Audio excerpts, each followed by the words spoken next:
everyone, I'm Emily. I'm here at the Prairie Ridge Ecostation in Raleigh to take a closer look at some things that we probably see every single day. Birds! Here to join me is the head of Prairie Ridge Ecostation, Emma.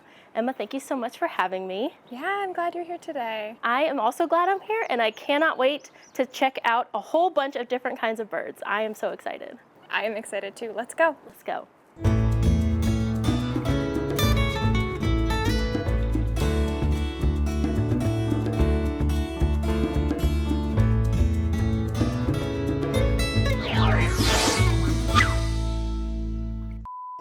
So the bird down there right now, what do you notice about it? Just like first word that comes to your head. Small. Small. What about color? Like a grayish brownish? Yeah. So this is our brown-headed cowbird. Oh. And they are a super cool bird. They actually have a really cool evolutionary history where they lay their eggs in other birds' nests. Oh. And then they leave. They let the other birds raise their young, feed the young, get them out of the nest, all of that. And they evolved that way because they historically co-occurred with our bison on the plains of the Midwest. And the bison move. So they would follow the bison to eat all the food that the bison were stirring up in the grass, the prairie grasses. But if you're following the bison, you can't sit in one place for a month to lay eggs and incubate and raise your young. So over thousands of years, they developed this this method of nesting. Wow. Super cool. And the other birds are cool with it? They're just like, yeah, we'll raise your babies, no worries. Depends. Oh. But I love the cowbird story. Neat. Cool. Okay, I bet if we get down there, we'll get an even closer look.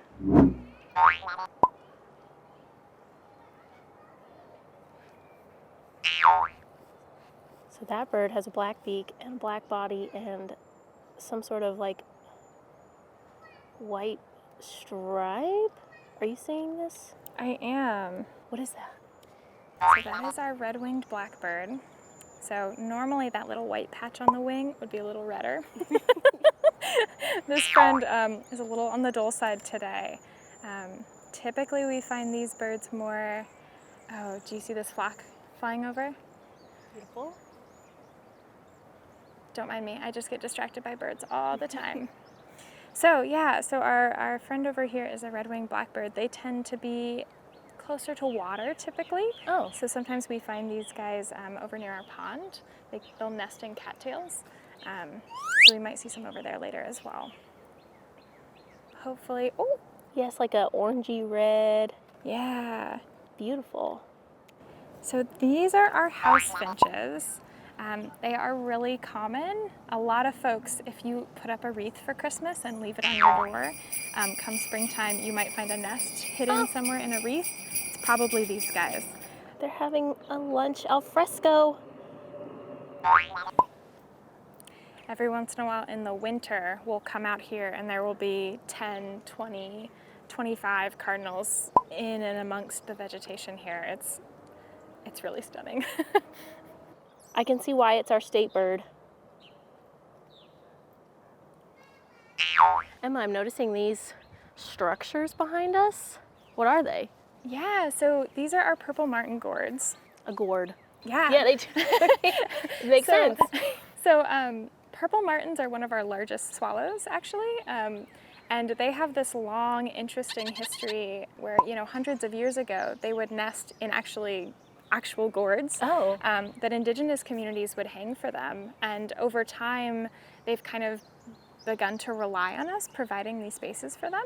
So we have a really healthy colony of purple martins who come back every summer to join us. Oh, nice. And we have typically about 25 nests each year. So it's like summer housing for them. Yes, exactly. Like a little vacation spot?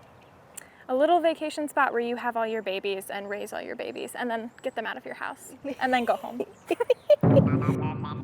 So Emma, I'm noticing behind us with this bird box, there's this sort of cone funnel-like situation happening underneath. Can you tell me what that's about?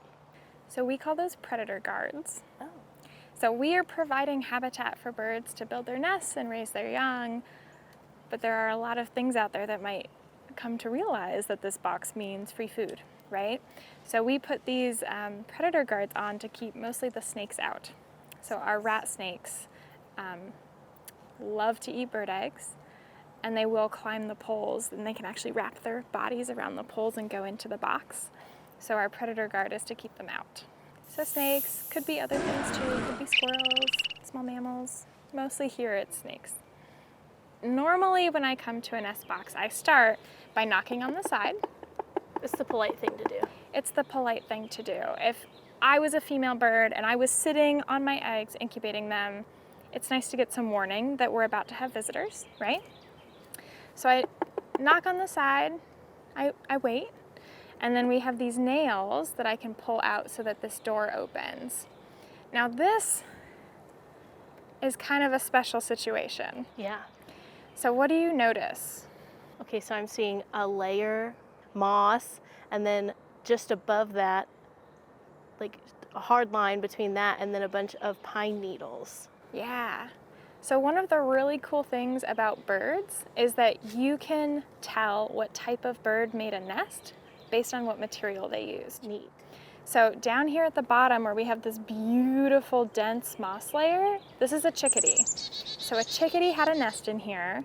The babies actually left the nest last week, so they fledged, they're on their own. And then after the babies left the nest, we had a bluebird come in and say, hey, is this box empty? I'm gonna use that for my next nest. Oh. Have you ever knocked on a birdhouse and a bird is in there? Yes. And what normally happens? Do they like freak out? It depends on the bird. So some female birds are like resolute, like they will sit on those eggs until you make them leave. So sometimes you're opening the door as they fly out. Other times you open the door and they stay put. They say, I'm sorry, this is mine, please leave. And other times you give it a little knock and they fly right out the hole. Usually they'll sit somewhere nearby and kind of watch, and then as soon as I'm gone, they're back in, sitting with the eggs, checking on the babies, and everything's good to go. Cool.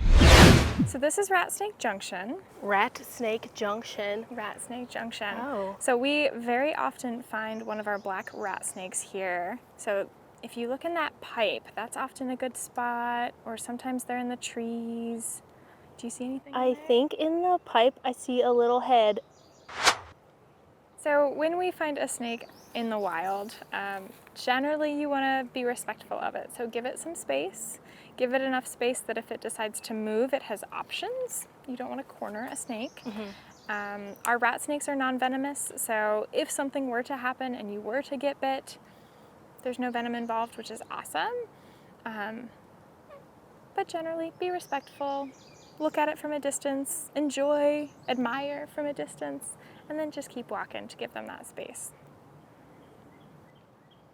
Treat snakes the way you would want to be treated if you were a snake. So this is one of our prairies. So would I see birds hanging out around here? Yeah, so it depends. So there are birds who actually build nests directly onto the ground. So those birds would be in the grasses that we're seeing. There are other birds who will come to prairies like this and kind of take more of a like watchtower perspective. So I'm actually noticing a bird. Oh, I see him on the pole. So our kingbird friend. Yeah, that's right, kingbird. So this kingbird is doing exactly what a bunch of birds will do. They kind of pick this tall spot and just kind of look out everywhere. So maybe they're assessing where they want to build a nest. Maybe they are looking for insects to do that fly catching thing with. Maybe they're looking for predators, and when they see one, they can quickly get to cover. But we do also have some birds who are really hard to find in our prairies because they are walking along the grass, totally hidden. I'm noticing, so if we stop for a minute, do you see, what is it, like 8 or 10 or 12 birds over the tree line? They're kind of far away. Do you see them circling in the air? Yeah, right there. Yeah. What are those? These are turkey vultures. Turkey vultures. So turkey vultures are scavengers typically. So they are eating dead things that they find. So sometimes when we see a group of them like this they're moving a little bit, but they're kind of circling the same area, it's possible that they're congregating because there's a dead something that's potentially really good food for them. That's a lot. So Emma, we have arrived at a very interesting looking structure. Would you mind telling me what this is? Of course. So this is our bird blind. So just like we approached our feeders earlier, really slowly, really quietly, sometimes it's nice to have a place where you can sit and kind of hide from the birds so they don't know you're there.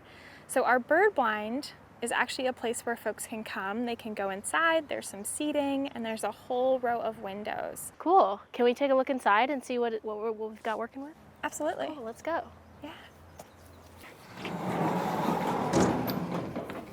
Cool, so I just sit right here? You can sit wherever you want.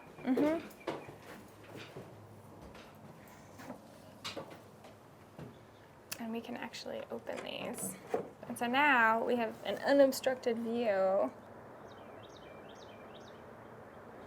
The bird blind is a nice spot to just sit and wait for a while. If you have 20 minutes or half an hour or longer, and just wait and see who comes out.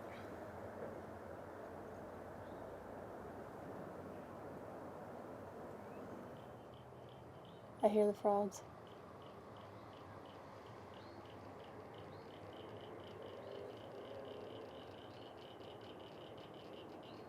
They sound like marbles. So funnily enough, the northern cricket frog's sound is described as rubbing two marbles together. Oh. Oh, there's a little tiny bird. Yeah. These are our gnatcatchers. So they have that like slate gray body. They almost look like they have like a really angry eyebrow. Ooh, and if you notice, the one that's lower, just above the cattails, that one is also collecting some of this willow fuzz. So if she's collecting willow fuzz, my guess is she's making her really soft liner for her nest.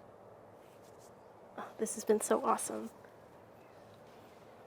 So Emma, we are having the best time out here at Prairie Ridge doing some birding, but I want to try this when I get home. Are there some tricks or ways that I can do some birding, or is it just a matter of me just looking outside my window? I really like to tell folks that if you can, setting up a bird feeder is a great starting point. It brings the birds closer to you, so you don't necessarily need things like binoculars to get started, which is awesome. And then once you have a setup or have some native plants that might attract some birds, just watch it and you can kind of learn as you go from there. Beyond that, I would say support your local green spaces that are really doing that work, that are planting the native plants, that are creating those native pollinator gardens. Yes, I will definitely be coming back here. I'm glad to hear that. Looking for birds in all the right places. Are we gonna talk about the big rain clouds coming our way? I'm thirsty. Using my binoculars to see if I thought. No, maybe not. Oh, I think he just pooped. I saw a rustle. The leaf bird is a very commonly seen bird. Some of these birds sound like they're laughing at you. I heard some bird go, wee-oo, wee-oo, wee-oo. That one. So when a leaf moves and we think it's a bird and it's not, it's a leaf. The leaf bird. The leaf bird. Maybe just frogs play marbles and we can't see. I really love that visual. Sorry, ambulance. Who's that?